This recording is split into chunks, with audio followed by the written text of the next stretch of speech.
Hello, everyone. Welcome to our webinar at Statistic Solutions. My name is Justin D'Souza. I'm a quantitative specialist here at the company. During today's webinar, we are going to discuss correlations, how to conduct and interpret correlations, when to use certain tests over others, and we'll also do some demonstrations in SPSS. If you have any questions, you can type them into the chat box or the Q&A box. And at the end of the webinar, we will do a Q&A session. My colleague Sierra is going to provide some hyperlinks in the chat box for scheduling consultations. And you can check out our company website for free resources. All right, so let's go ahead and dive in. First, I'll give a brief overview of the services that we provide at our company. Then we'll look at correlation analyses and the different types and what types of assumptions you should check and how to interpret them. And then I'll give a demonstration in SPSS to conduct those correlation analyses, and we'll conclude with a summary. On this slide, you can see the different parts of the dissertation journey that we assist with. Our company has quantitative methodologists, qualitative methodologists, and literature review specialists. So within the literature review and what the specialist can provide, that includes developing your purpose statement, your problem statement, finding articles to support your literature and your topic, helping you pinpoint a theoretical framework.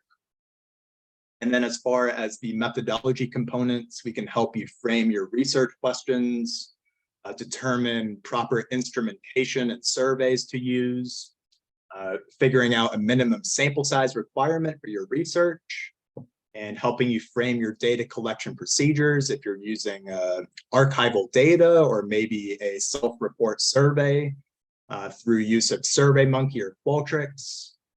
We have our own SurveyMonkey account, so we can host a survey for you if that's something you're interested in. And then once you're collecting data, we can even crunch the numbers for you in SPSS, and we can provide an APA write-up.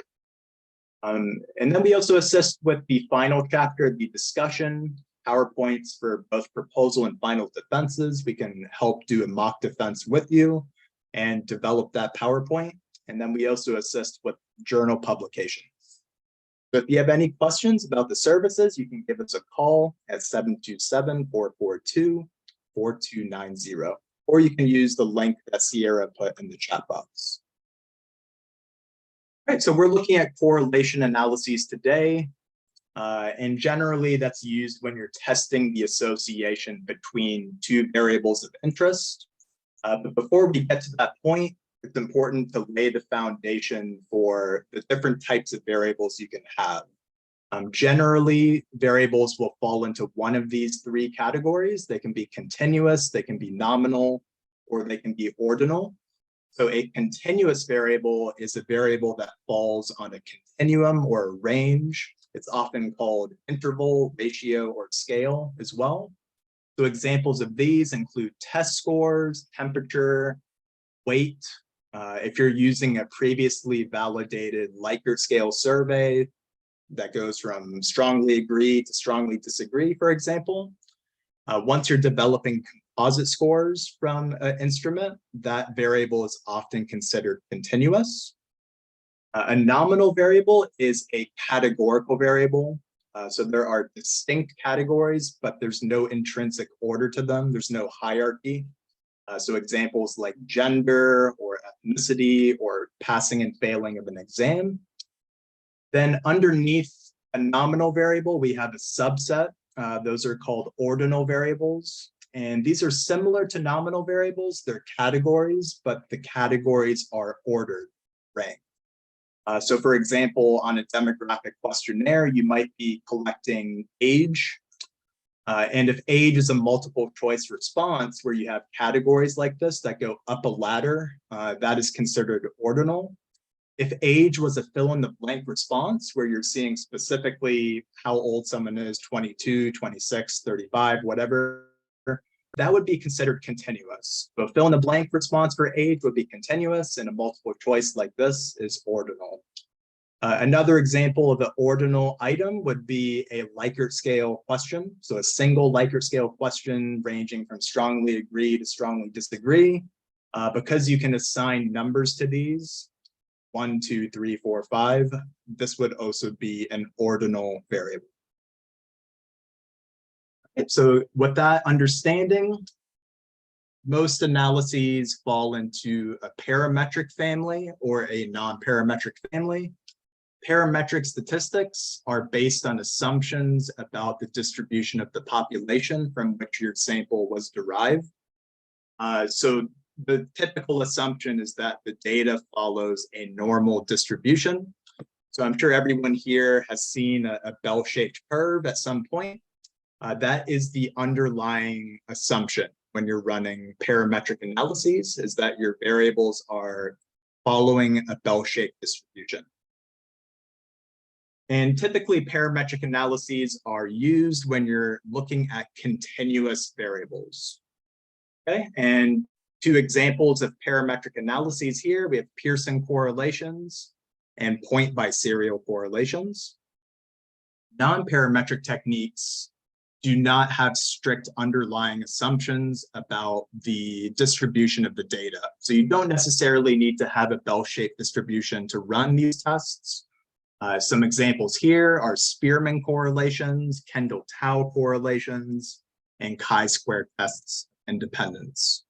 We will look at these examples when we dive into SPSS. So a little bit more about the normality assumption.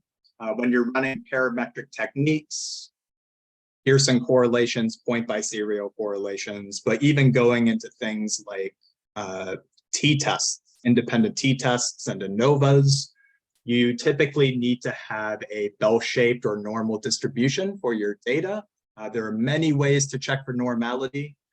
So it's important that you check with your committee to see if they have a preference for the method that you use.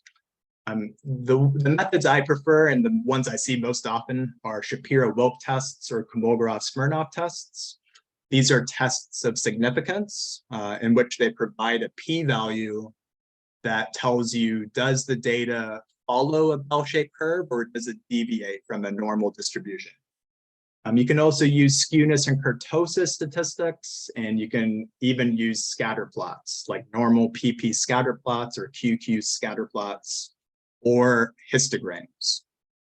If the data don't follow a normal distribution, then you can consider shifting to a non-parametric technique because non-parametric stats don't require a bell-shaped distribution. And if you have a very large sample size, if you're dealing with more than 50 cases, you can apply the central limit theorem to justify proceeding with parametric techniques, even if the assumption of normality is violated. So the idea behind this is the larger your sample is, the more it tends to approximate towards a normal bell-shaped curve. Okay. And we have a citation right here by Howell that says you can proceed with parametric stats if your sample size is 50 cases or larger. Okay, so underneath, and we're looking at correlation specifically today. So underneath the parametric family, we have Pearson correlations and we have point biserial correlations. So these are used in very specific scenarios. To run a Pearson correlation, you're testing the association between two continuous level variables. So going back to one of the first slides here, remember continuous variables fall in a continuum. So if you have a variable like this, test scores or weight or composite scores, that's when you can run Pearson correlations. A point biserial correlation, so you can see the word bi or the prefix bi in there. So that means you have something that consists of two categories. Okay, so a point biserial correlation is used when you're looking at a dichotomous or a binary variable and you're comparing it to a continuous factor. Okay, so going back here, if you're looking at, the association between gender, which is if you're assuming male and female, so gender with a composite score, That's when you would do a point biserial correlation. Then going into non-parametric techniques, this is used when you're looking at the association between two variables, but at least one of the variables is measured ordinally. Okay, so if you're looking at a single Likert scale response, or if you're looking at age, which is a multiple choice response, that's when you can run a Spearman correlation. And then finally, we have a chi-square test of independence. So this is used when you're looking at the relationship between two categorical factors. Okay, so for example, what is the relationship between gender and passing and failing of an exam? We have two categorical factors there, so you can run a chi-square test of independence. All right, and on this slide, we can look at the different things you should interpret for correlations, and specifically, this is for Pearson, point biserial, and Spearman correlations. So there are three key statistics to report and interpret. The first is the p-value. The p-value is going to identify if you have a significant relationship or not. Typically, the p-value is set to the level of 0.05. So if you have a p-value below 0.05, that will designate a significant relationship. If p-value is greater than 0.05, then we have evidence that there's not a significant association. The second thing to interpret is the sign of your correlation. Is it positive or is it negative? So if it's positive, that means you have a direct association, meaning that as one variable increases, the second variable is also increasing. If it's a negative or an inverse association, that means as one variable is increasing, the second variable is decreasing. The third component to interpret is the magnitude. So how strong is the correlation coefficient? You can apply Cohen's standard to evaluate the correlation strength. And you can see the different cutoffs here provided by Cohen. So if your correlation range is between 0.1 and 0.29, you have a small association. If it's between 0.3 and 0.49, you have a medium or a moderate association. And any correlation coefficients larger than 0.5 indicate a large or strong association. All right, so first looking at the Pearson correlation. Again, this is a parametric technique, and you need to have two continuous variables to run it. So with almost any parametric technique, you want to check for assumptions first. And the primary assumption here is the assumption of normality. Does the data follow a bell-shaped distribution? So you can decide which method you want to select to check for normality. Again, check with your committee as they probably have a preference, your chair or your methodologist. And in the case that normality is not supported, you can then consider shifting to a non-parametric technique, which in this case would be a Spearman correlation. And as I mentioned before, if your sample size is large, if it's greater than 50, then you can proceed with the correlation and interpret with a level of caution. All right, so let's look at an example here. And if you've joined us before, you've probably seen the spreadsheet. We have 32 rows, and each row represents a different car model. And the columns represent different statistics for each car. So we have mileage, we have the weight of the car in metric tons. We have quarter mile time, how many gears, was it an automatic or manual car? So, just picking two random variables. And if we wanted to do a Pearson correlation, we could look at the association between mileage and the weight of the car. So is there a relationship in that as the heavier a car is, does the mileage increase or decrease? Okay, so if that was our research question, the first thing we should do is check for normality. And the way you do that is go to Analyze, descriptive statistics and explore. And that will bring up this menu here. Then we want to put in mileage and weight into this dependent list box. And we'll click onto plots right here. And then you need to check mark this option right here, normality plots with tests. Okay, click continue and click OK. And this takes a few seconds. It's a big analysis. All right, so these are the findings, and you can see right here, tests of normality. And these are two common methods. Generally, you will not report both. You'll select one or the other. So the interpretation here, the most important thing you want to look at is the significance column. Okay, so right here. And the significance, in this case, significance is actually not a good thing for a Shapiro-Wilk or Kolmogorov-Smirnov test.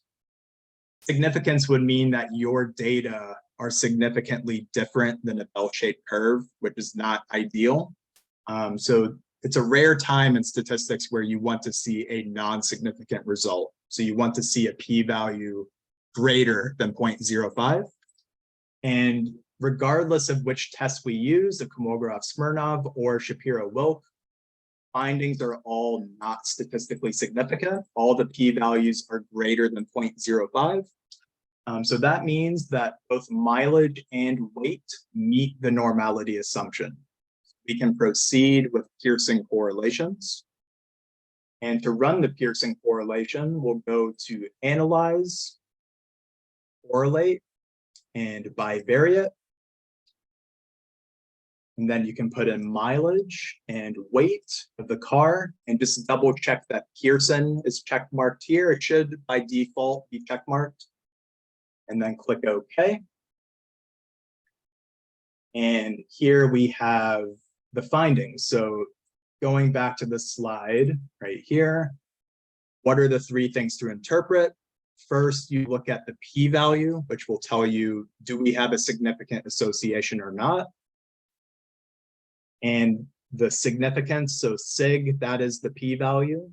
You go all the way to the right, and this is below 0.05. So we do have a significant relationship between the weight and the mileage of a car.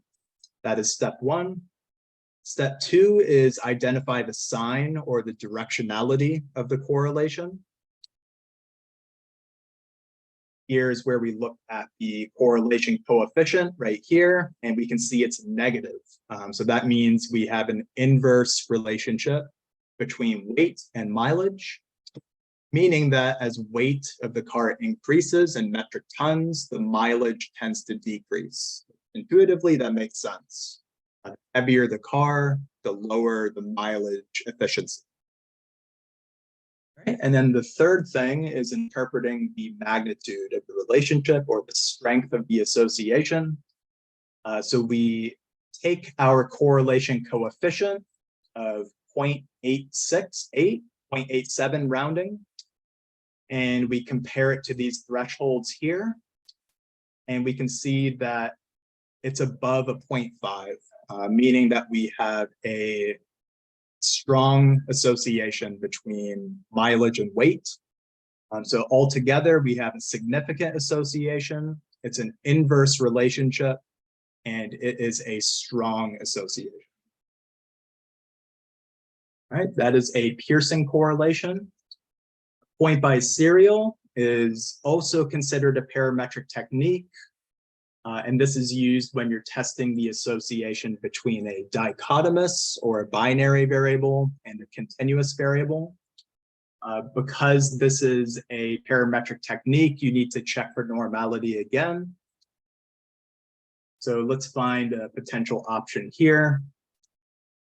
So if we select, transmission type, is the car using automatic or manual transmission? How does that relate to the mileage? You can do it point by serial because transmission type is a binary factor. In SPSS, to run this, you need to create a version of this that is strictly numbers.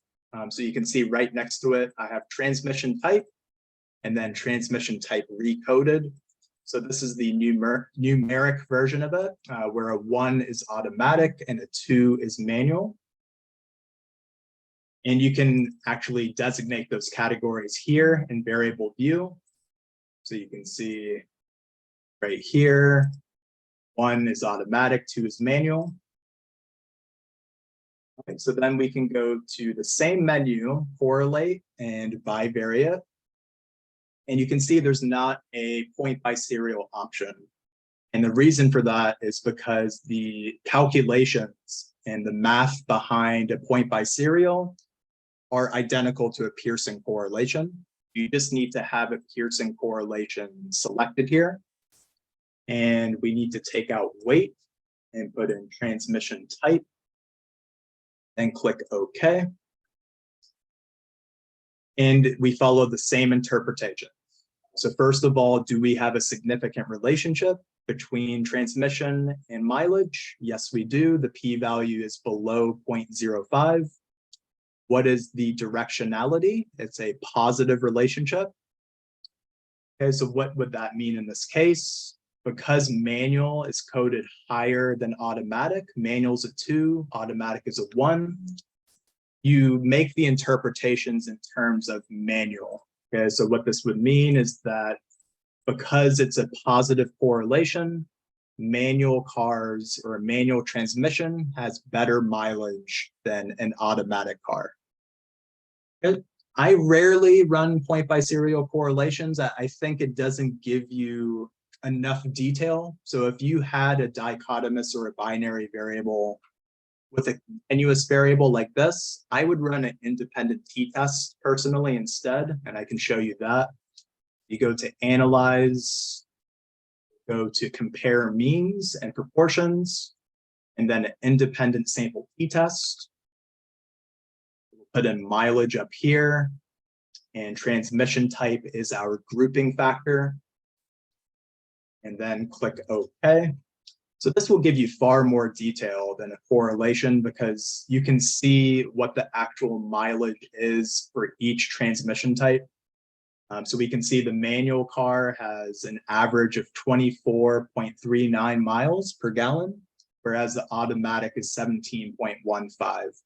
So this gives you the specific averages. And then at the bottom here, we have the findings of the t-test, and they were statistically significant. Okay, so what this means is not necessarily a significant correlation, but this means that there's a significant difference, being the key word. So we have a significant difference in mileage between automatic and manual transmission. All right, next we have a Spearman correlation. So to run a Spearman correlation, you need to have an ordinal variable, and we do have that here. You'll see in the case that we didn't have the specific mileage, but we put it into categories like 10 to 15, 16 to 20, 21, 21 to 25, 26 and above.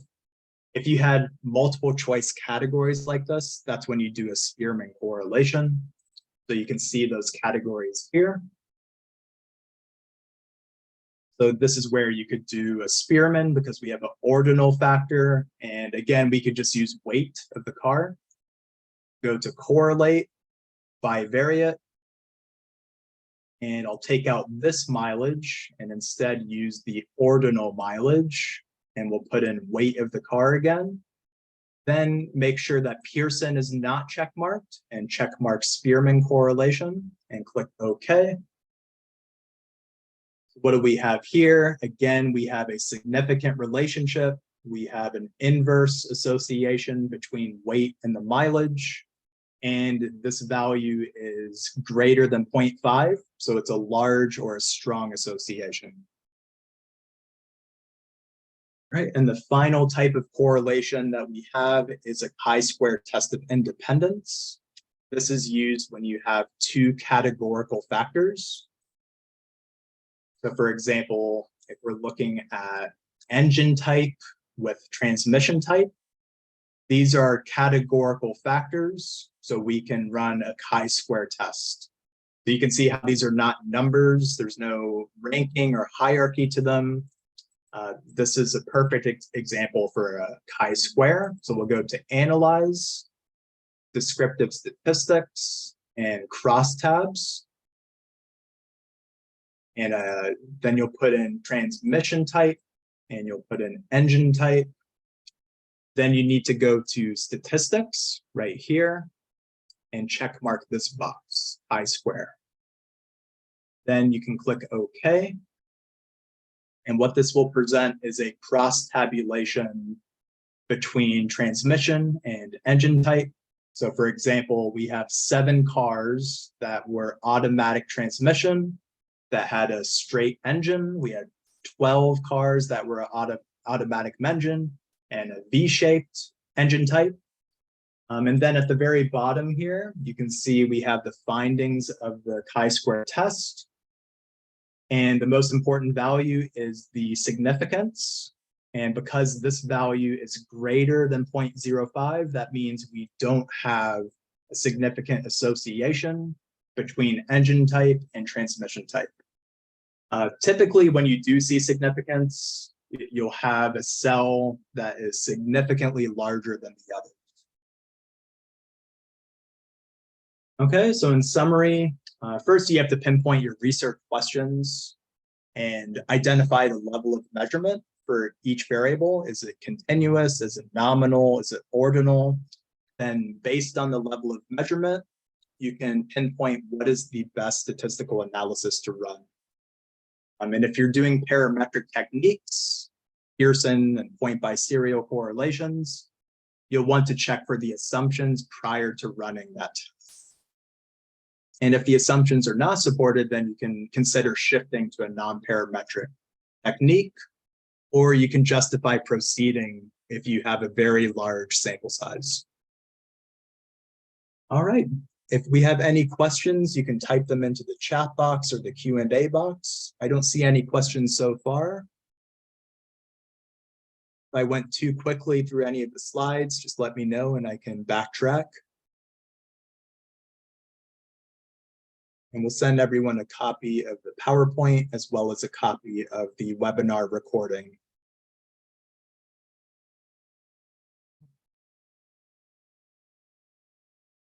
Yes, hey James, we'll send everyone a copy of this PowerPoint. Yep.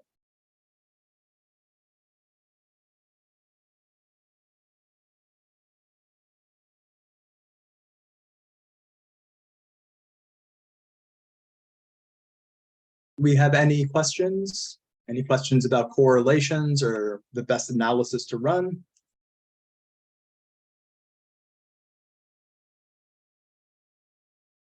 Okay, we have a question from Liz. Do you have any guidance on how to write up the findings? I don't have one readily available here, but I can show you in our company software, Intellectus, which some of you may be aware of. I can show you a standard write-up for correlation.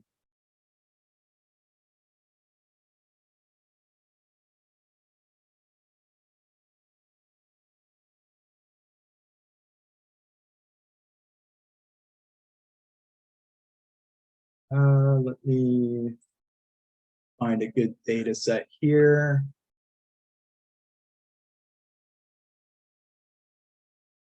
This is our company software, Intellectus, in which you can upload a data set. You can clean the data very much like SPSS or Stata or R. And then you can present analyses, and it does it in seconds, and it presents an APA write-up for you. So for example, let's look at a Spearman correlation, which is what you indicated in your message. Let's do mileage and weight.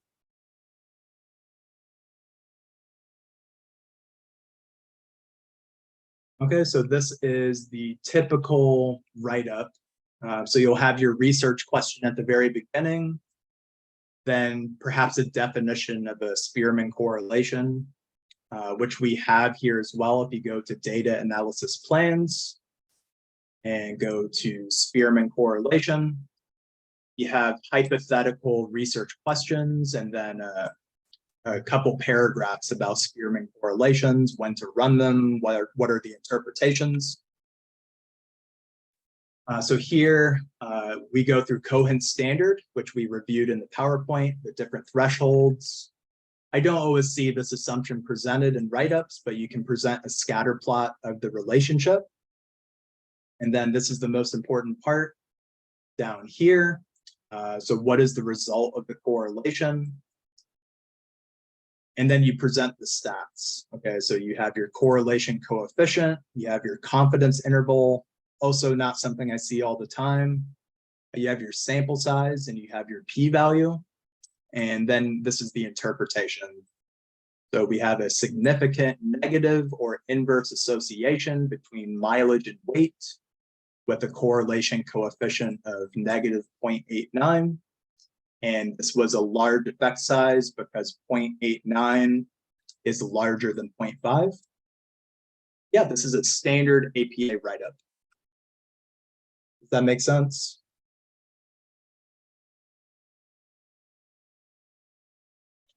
Oh, excellent. Do we have any other questions? How do we access the Intellectus software? I can provide a hyperlink in the chat box right here.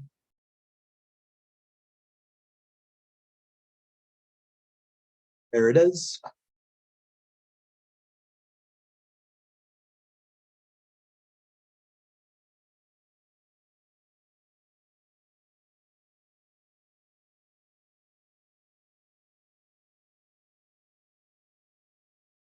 Okay, do we have any other questions?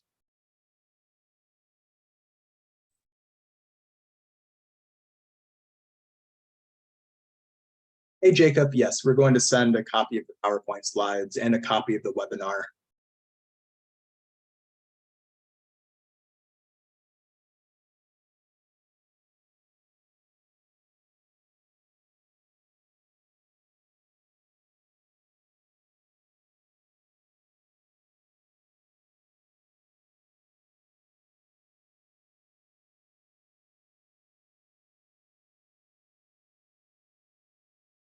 All right, well, thanks for joining, everyone. Come join us for future webinars. We do multiple of these every month. I think next I'll be doing tests of differences. So looking at t-tests and ANOVAs, paired t-tests. So come join us if you have any questions. Have a great evening. Take care.